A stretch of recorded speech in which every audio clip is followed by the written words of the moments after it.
নমস্কাৰ, মোৰ পেৰেডি কিটচেন চেনেলটোলৈ আপোনালোকক সকলোকে নমস্কাৰ। আজি আমি ঘৰুৱা পদ্ধতিৰে বাৰ্গাৰ বনাওঁ। কেনেকৈ বনাওঁ চাই থাকোঁ আহকচোন। তেনেহ'লে দেৰি নকৰি বনাবলৈ যাওঁ।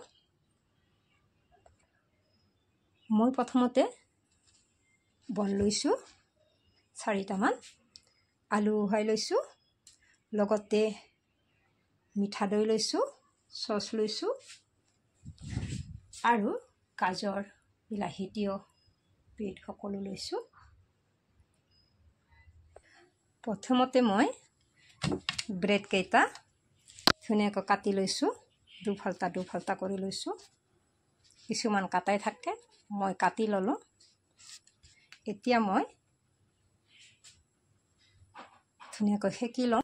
মই টাৱাত দি দিছোঁ আৰু ধুনীয়াকৈ সেকি দিম।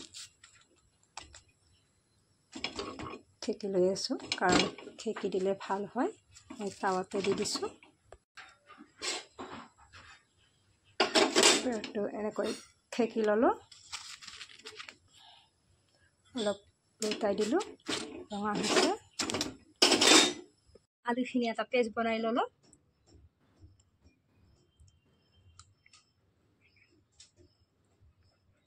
এতিয়া মই বনোৱা পেষ্টটো দি দিলোঁ।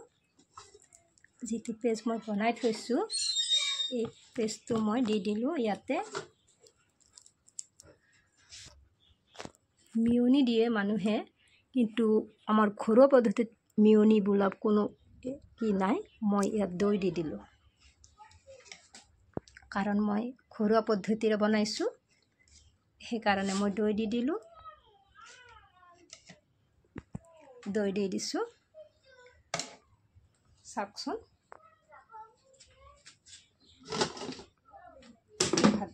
এতিয়া মই ধুনীয়াকৈ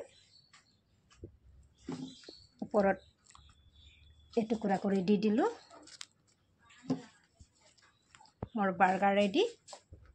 ভাল লাগিলে আপোনালোকে ক'বচোন আৰু চাব এনেধৰণে বনাই।